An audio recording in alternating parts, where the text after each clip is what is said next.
औज़ुबिल्लाहिमिनश्शैतानिर्रजीम बिस्मिल्लाहिर्रहमानिर्रहीम।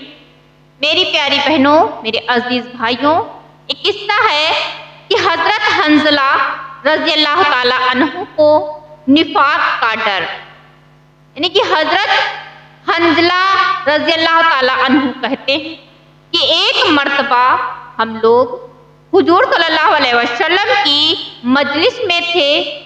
हुजूर अक़दस सल्लल्लाहु अलैहि वसल्लम ने वाज फरमाया जिससे कुलूब नर्म हो गए और आंखों से आंसू बहने लगे, यानी कि हुजूर अक़दस सल्लल्लाहु अलैहि वसल्लम ने कुछ ऐसा कह दिया कि जिससे कुलूब नर्म हो गए और आंखों से आंसू जारी हो गए और अपनी हकीकत हमें जाहिर हो गई, यानी हमारी हकीकत क्या है ये हमें जाहिर हो गई, मालूम हो गई।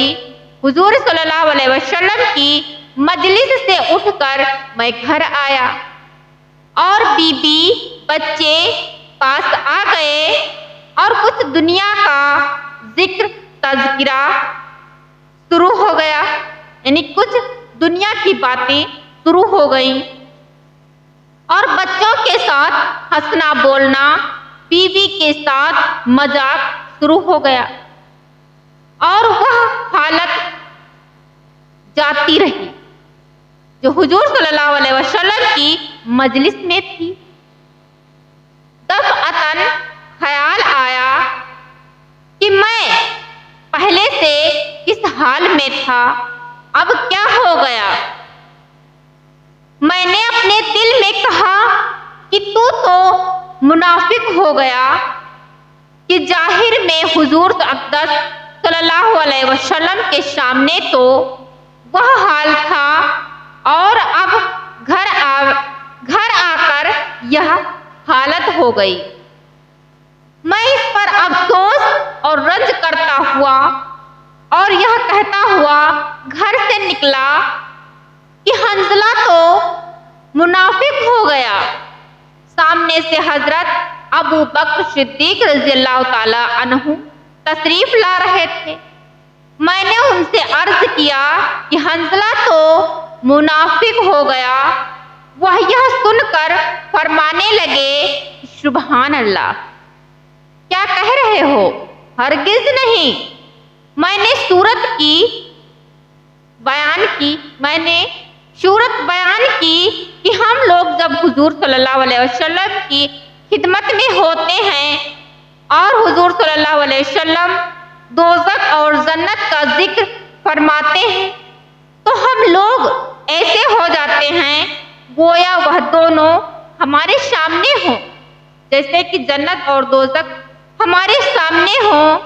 और जब हुजूर सल्लल्लाहु अलैहि वसल्लम के पास से आ जाते हैं तो बीबी बच्चों, जायदाद वगैरह के अंधों में, यानी कि बीबी बच्चों जायदाद वगैरह के धंधों में फंस जाते हैं, फंसकर ये सब बातें भूल जाते हैं।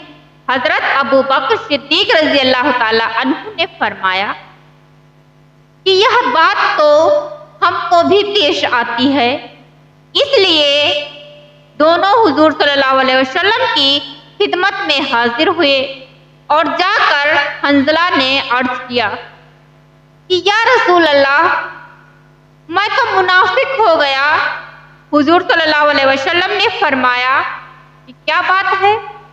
हंजला रज़ियल्लाहु ताला अन्हु ने अर्ज किया कि जब हम लोग आपकी खिदमत में हाजिर होते हैं और आप जन्नत दोज़ख का जिक्र फरमाते हैं तब तो हम ऐसे हो जाते हैं कि गोया वह हमारे सामने है, लेकिन जब खिदमत अक़दस से चले जाते हैं तो जाकर बीबी बच्चों और घर बाहर के धंधों में लगकर भूल जाते हैं।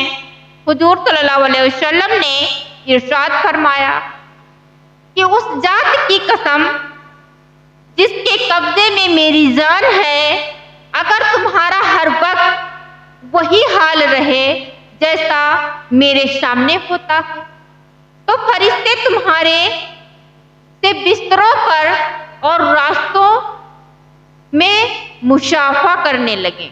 लेकिन हंजला बात यह है कि गाहे गाहे गाहे, यानी कि आदमी के साथ इंसानी ज़रूरतें भी लगी हुई हैं, जिनको पूरा करना भी बेहद ज़रूरी है। खाना पीना, बीवी बच्चे और उनकी खैर खबर लेना, यह भी ज़रूरी है। इसलिए इस किस्म के हालात कभी कभी हासिल होते हैं, न हर वक्त यह हासिल होते हैं, न इसकी उम्मीद रखनी चाहिए। यह फरिश्तों की शान है कि उनको कोई दूसरा धंधा ही नहीं, न बीवी बच्चे, न फिक्रे माश, न दुनियावी किस्से, और इंसान के साथ जो कि बसरी ज़रूरियात लगी हुई हैं, उसके बीवी बच्चे हैं, उसको दुनियावी धंधे भी देखने हैं कि सहाबाए किराम रज़ियल्लाहु ताला अन्हु को अपने दीन की कितनी फिक्र थी कि जरा सी बात से हुजूर सल्लल्लाहु अलैहि वसल्लम के सामने हमारी जो हालत होती है वह बाद में नहीं रहती। उससे अपने मुनाफिक होने का उनको बहुत फिक्र हो गया। इश्क अस्त व हजार बदगुमानी, इश्क जिससे होता है उसके मुतालिक हजार तरह की बदगुमानी और फिक्र हो जाती है। बेटे से मोहब्बत हो और वह कहीं सफर पे चला जाए तो देखिए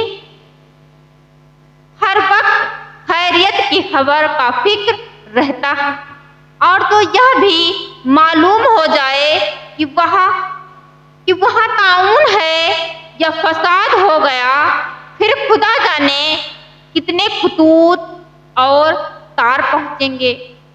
तो हर शख्स को कहने और सुनने से ज़्यादा करने की तौफीक अता फरमाए। आमीन।